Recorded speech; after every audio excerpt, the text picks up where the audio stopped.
Yeah, first, let me, and foremost, I want to start by thanking the Bureau of Alcohol, Tobacco, and Firearms for their unwavering support of our city during such a challenging time. It was the ATF, and I just want to repeat this, it was the ATF that partnered with our Baltimore Police Department to dismantle a gang last week. That gang, in a fight for turf, was responsible for the death of 3-year-old Mackenzie Elliott. It was the ATF's staunch support as partners that allowed us to close the case, which has come to epitomize the phrase unnecessary and indiscriminate violence. Special Agent in charge of the ATF, Mr. Danny Board, I just want to say thank you. We had a great conversation early when I said that I really do need federal help in Baltimore.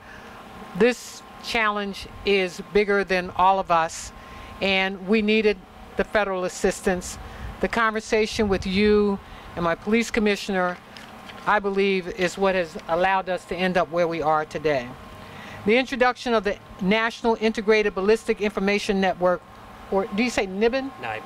Okay, NIBIN. Yes, ma'am. That's the NIBIN van. I have challenged Commissioner Davis to be creative and to utilize the partnerships with our federal law enforcement agencies to address the spike in violence that is occurring on our streets. This strategy, I believe, is creative, necessary, and now it is here in Baltimore. The NIBIN van will allow for comprehensive collection and entree of ballistic evidence, timely turnaround, and investigative follow-up and prosecution, linking otherwise unassociated crimes, giving investigators a better chance to identify and arrest shooters before they reoffend. What I want to say to my council partners, Brandon, is that I've heard you all. We can't do this fight by ourselves. And when you think about some of the criminal activity, especially the gun violence that's on our streets, in our city, and the domestic violence that is occurring in neighborhoods throughout our city. And I call it, the just walking up to individuals and shooting people as though they have no value of lives. What we're saying today is that we are preparing to end this violence in Baltimore. This will cut down on not days, but even hours in which we will be able to deal with this issue. And Mr. President, I just want to thank you for continuing to be a partner with us and understanding that we've got to look outside of our own to make sure that we can do what needs to be done. And as the police commissioner has often said to me, every time he has inquired as to who can help us, the ATF steps up to the plate. These are federal partners that we need. These are federal partners that are going to make a difference in our city. And we look forward to your engagement. But more importantly, I want to say thank you. And so with that, I'd like to ask Commissioner Davis to talk more about this partnership, and then we'll follow up with Special Agent Danny Board. He will describe more of how this works and how this will help Baltimore City. Thank you. You can clap for that. Yeah. Nobody wants clapping. I'm like, clap. So thank you, Mayor. I just want to echo very briefly the Mayor's sentiments regarding our partnership with the ATF, and it was just a few days ago that we stood with the ATF and now Deputy Attorney General of the United States, Rod Rosenstein, and announced the long-awaited capture, charging of Mackenzie Elliott's killer. So ATF remains the strongest of partners, and it was a pleasure for me to introduce Special Agent in Charge Danny Board to the Mayor recently, and from that conversation I think many good things are happening and will continue to happen in the future. So this van behind me that Special Agent in Charge Board will describe in detail to include its capacities. What does it mean? Who should be worried about it? Well, I'll tell you who shouldn't be worried about it. If you're not carrying a gun in Baltimore, if you're not shooting people in Baltimore, you don't have to worry about that van behind us in Baltimore. You may see it, but if you're not carrying a gun shooting people, you don't have to worry about it. if you are carrying a gun, if you're taking a gun out into the streets and resolving your petty conflicts with firearm violence, that's something you need to worry about, because it's going to connect the ballistic evidence that we recover from scenes. It's going to connect that ballistic evidence to our known bad guys, and it's going to do so in record time. We're very grateful that the ATF has chosen Baltimore to partner with. I think they probably did so because of our ongoing, long-standing relationship and cooperation, and the crime fight just got stronger, effective immediately in Baltimore. And I want to thank the mayor for her support, thank the council president for his unyielding support, and the chair of the Public Safety Committee, Brandon Scott, for his relentless support, and Councilmember Mary Pat Clark, Councilmember Stokes as well, for their ongoing relentless interest in public safety. So it's my pleasure to turn it over to the ATF of the Baltimore Field Office Special Agent in Charge, Danny Board.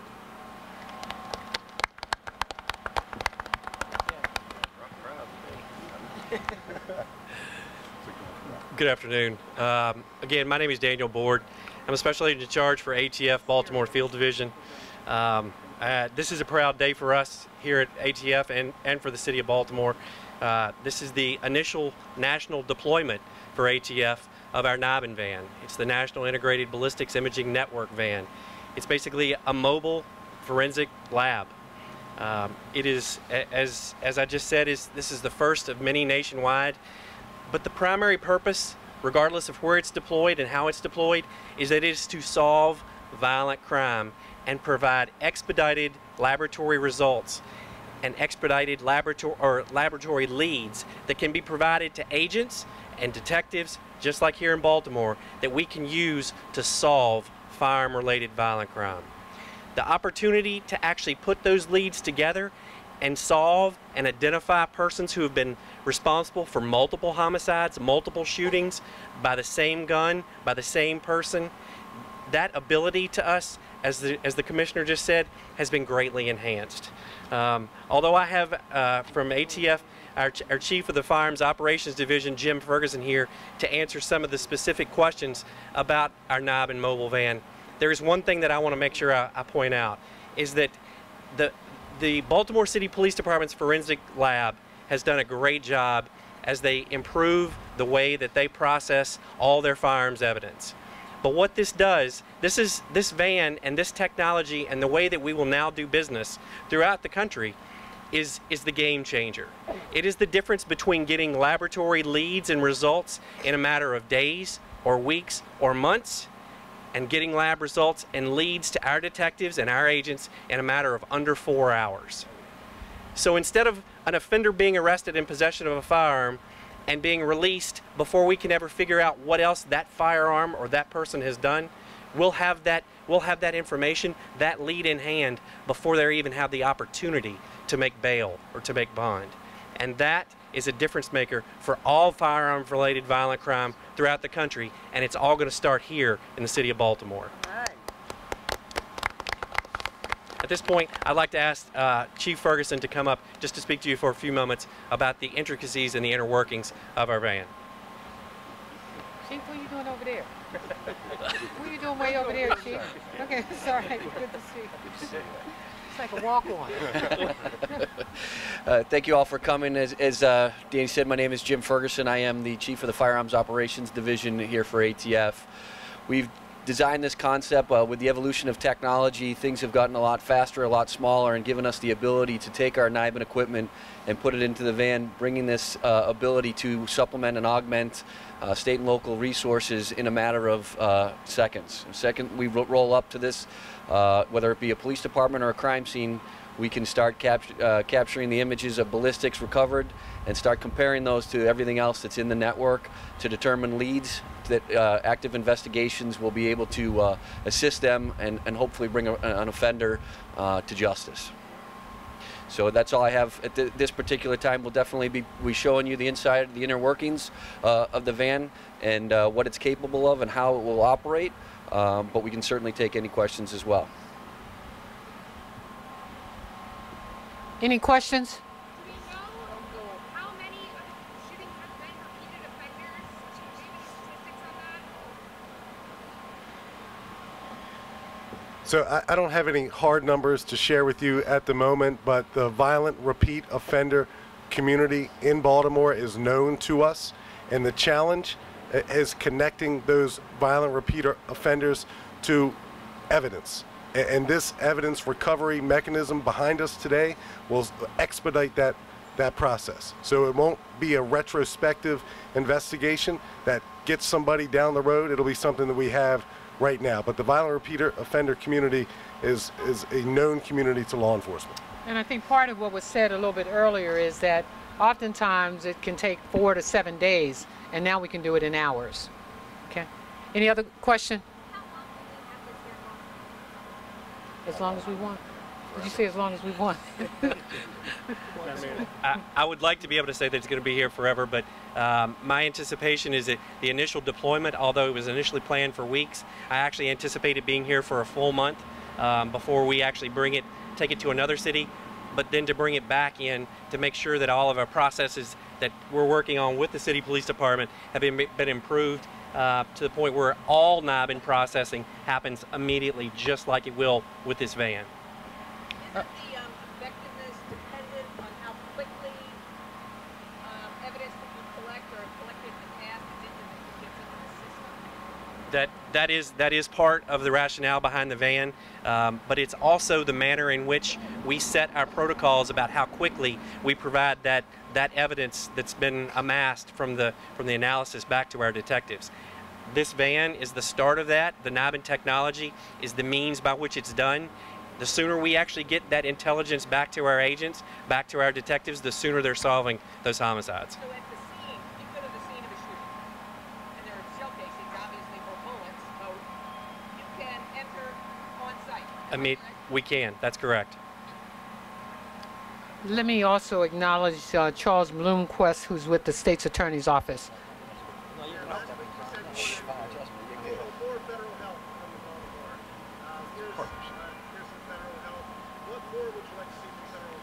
Well, right now, I think this is where we want to be, and I can tell you I'm still having discussions on the Hill.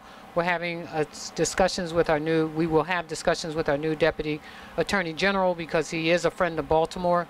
But I think that this is what we need right now.